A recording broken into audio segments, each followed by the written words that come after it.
Good morning. Our hand today is King Jack off from the small blind. We are three-handed. This is a table that I sat down to help start. So I played short-handed with the hope that other people would join, and it did. We did get to a full table eventually, and then maybe played for 45 minutes, hour, and then the table broke down again. So this is earlier in the session. So it folds to me. I raised the three big blinds. I was noticing in these games, these 27 hands, that a lot of people were just folding.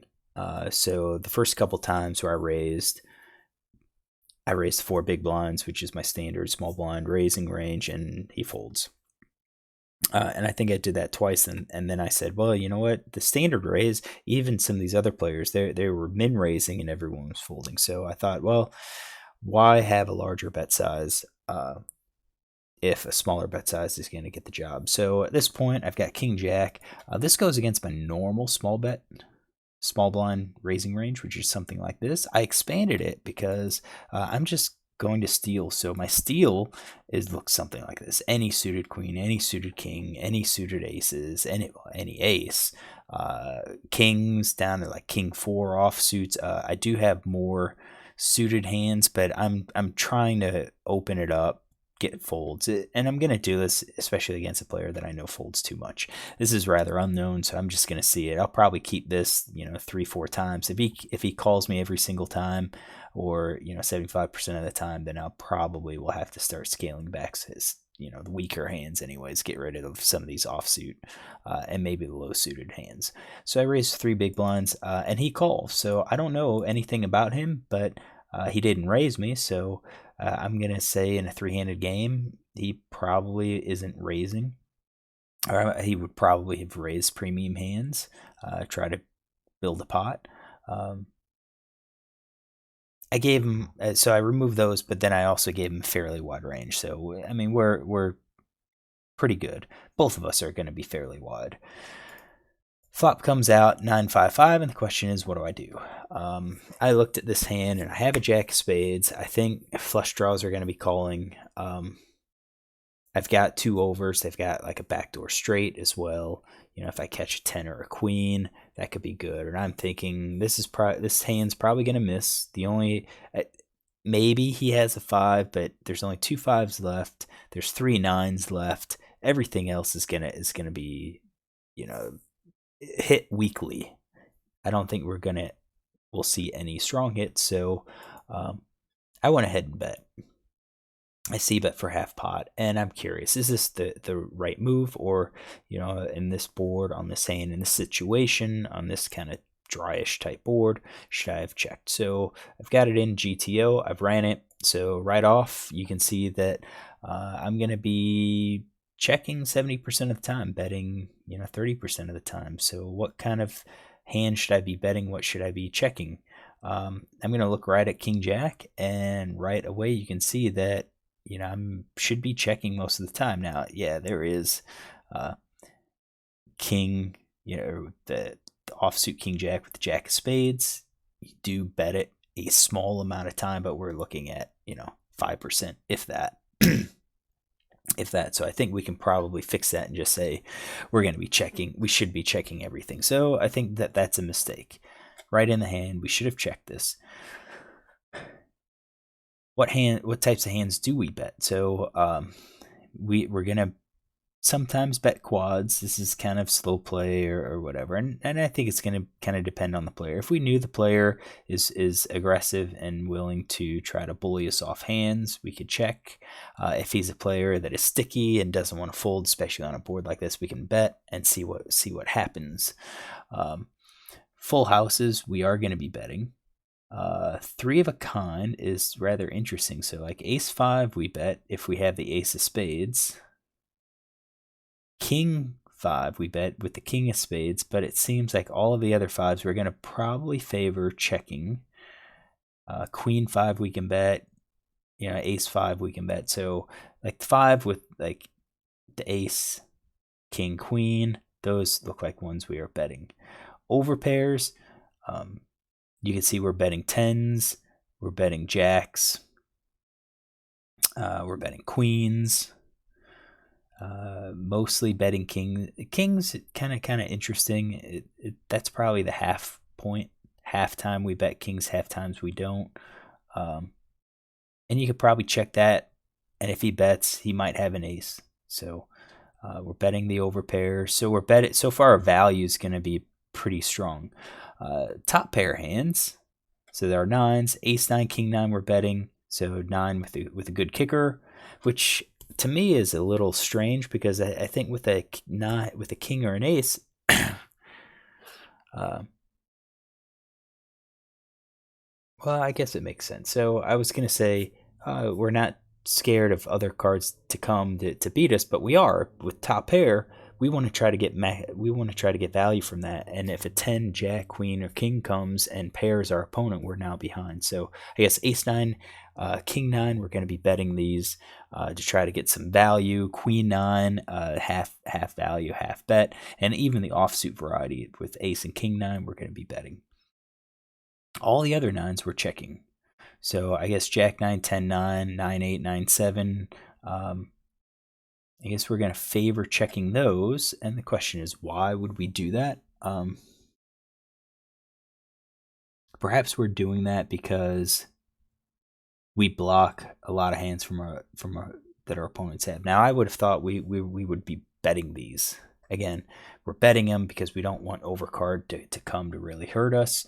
But I guess if we have 10-9, jack 9, 9-8, we end up blocking a lot of hands that our opponents could have. So maybe we are checking and hoping our opponent bets with that type of hand. Just try to maximize our EV. Pocket pair, below top pair, we're checking. Twos, we're going to bet. Threes, we'll probably bet 4, 5, 6. Fours, sixes, definitely check. So weaker hands. We've got our value hands, top pair plus with like ace, king, ace, 9, or ace, 9, king, 9. Pocket pair, weaker kicker, mid weaker kicker. I think we're just going to be checking. Some ace high hands will bet. And it looks like those ace highs are flush draws. So I'm curious what flush draws we won't bet. So king 8, that's strange. I wonder if this is all just kind of balanced. Make sure we have some flushes in our range. You pick king 8. Backdoor straight draw with it, possibly. But we bet like king 7. So I guess with king 8, we block 9-8, which could have been in opponent's hand. But mostly flushes. Looks like mostly gut shots. 2, we're betting. So the mostly flushes, mostly gut shots are definitely protecting our full house, 3 of a kind, overpair, top pair type hand. So all right, so that's good. So we should have checked. But let's say we didn't. We bet 3. Now, what kind of hands is opponent calling with? Opponent's calling with actually a pretty wide range of hands. He's calling 60% of the time, so he's going to be folding. I'd say folding 40%, but he's not. He's folding 27 because he should be raising. So raising ace 9. Okay, mostly ace 9. Raising full house, 9's full. Raising the 5s, trip 5s, quads. I think we're raising.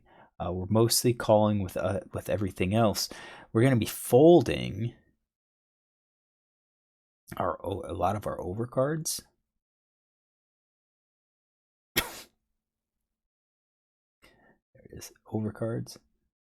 Jack 10s. Okay, Jack 10. Good to see that. We're folding Jack 10s, Queen 10s, Queen Jacks, mostly. So not really high cards. We're behind like ace high hands. We're behind king high hands with those. So just go ahead and fold. Go to the next hand. But we're calling like the ace high and most of our king high hands too. All right, so he calls. So in this hand, I bet. He called, and then the ace of clubs comes. And what do we do now? Do we check? Do we bet? Well, if we bet, the flop, we're going to be betting a little bit higher frequency. We are still going to be betting, looks like, our flush draws, at least our nut flush draws. We're going to be checking our second nut draws. Probably some more pot control there. We don't want to bet, get raised, and be drawing to second best at that point. We're betting queen jack, queen 10, jack 10. The queen high flush draws, and that's possibly to get king to fold, or at least setting up the possibility of getting the second nut to fold.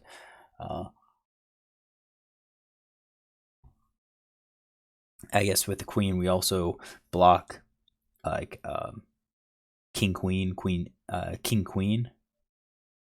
Well, he wouldn't have that. It would be king jack. Checking pocket. Top pair is going to still be betting now. All of our aces. Pocket pairs below middle pairs. So basically anything below pair of aces, we're going to be checking. So don't be aggressive with any of the other ones. Even though the ace is a scare card, probably go ahead and check. And then villain is going to be betting his top pair plus. He's going to be betting bluffs, gut shots. He's betting flush draws. So he bets in this case. And what should we be doing? And in this case, we're going to be doing a lot of folding. We're going to be folding a lot of hands that just kind of miss king, queen, queen, jack. So I'm going to say with how the run out and how it's kind of setting up, I think I'm glad I did fold. So oops, I'm sorry. Oh, I bet. And then he raised me. Well, that's okay. So I bet here. I fire that second one, and then he raised. So we can kind of see what we're looking at folding. Sometimes calling with the aces, but mostly folding the offsuit aces. It looks like we are calling with our suited hands. We're calling with two pair. Some of our top pair hands, good kickers. So top pair good kickers is what we're leaning on.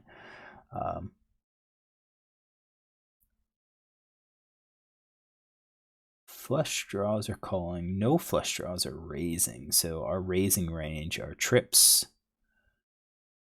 Yeah, 3 of a kind full house. All right, so we're gonna have to fix this because I didn't play it. I did bet king jack. So let's go ahead and change how I thought I should be playing it. So obviously this was a mistake. I should have just checked the flop.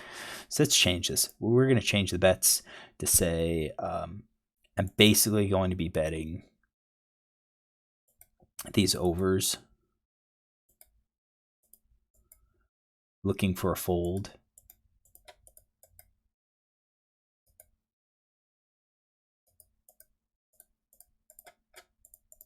And I'm going to have way too many here.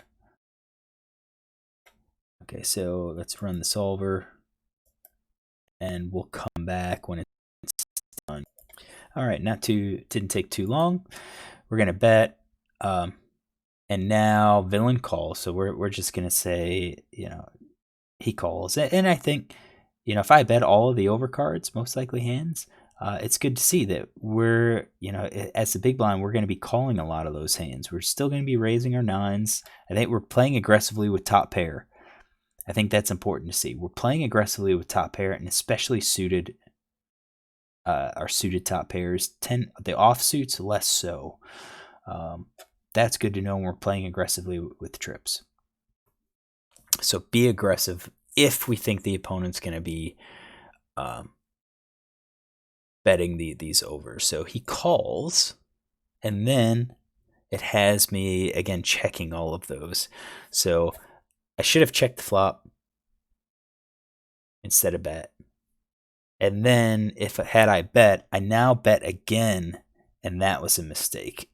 So now at this point, I do think, or at least I did think, we're going to check the jacks. I do think I would be checking the overcards, or the pocket pairs, because now I'm like way behind. I'd probably check call with those, but I think I'm going to be betting all of those. So let's rerun this and see what happens. So I'll come back when it's done. All right, so it came back. Same thing, we bet. Does it really change much? Nope, still calling. Actually, if we bet again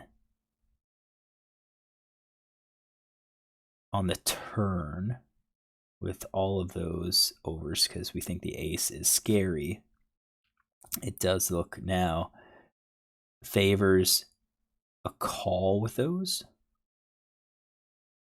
which seems strange. But he calls, okay, and then I have my bets, and now it looks like he's mostly calling the 9 still, but now he's raising. So he raises, and now at this point you can see that I should be folding 46% of the time, but I'm going to be calling. I think this is, I should be, I guess, calling here. I should be making that call. But I don't think I ever should have made it here in the first place. Should have checked. Should have checked from the get-go, and then I probably would have avoided this situation. Now, what did Villain have? I don't know. I folded. My guess is Villain probably hit that ace. Maybe ace 9. Maybe he had some ace something else. So he hits the ace, and now he's going to raise and see where we're at. It's not the ace of spades, so ace of spades could still be out there. Maybe he's picked up top pair with flush draw. Maybe he has the 5, or maybe he's making a play at me. And I think that's why if he's making a play, then you call that. But how many players at this level actually make a play like that? I don't know. I'm at the micro stakes. This was 10-0. I think most players don't do that. There are a couple that I've seen play aggressively, and their stats show that they are at lags, but I think for the most part, when a player raises, they have the goods. I think in this case, it's probably at least 2 pairs, so aces and 5s with a good kicker. More than likely, it's like ace 9 or better. So hopefully you like this. Hopefully you learned a little something. I know I did. I should have been checking this right from flop and then decide what to do later. All right. Look tomorrow for another hand.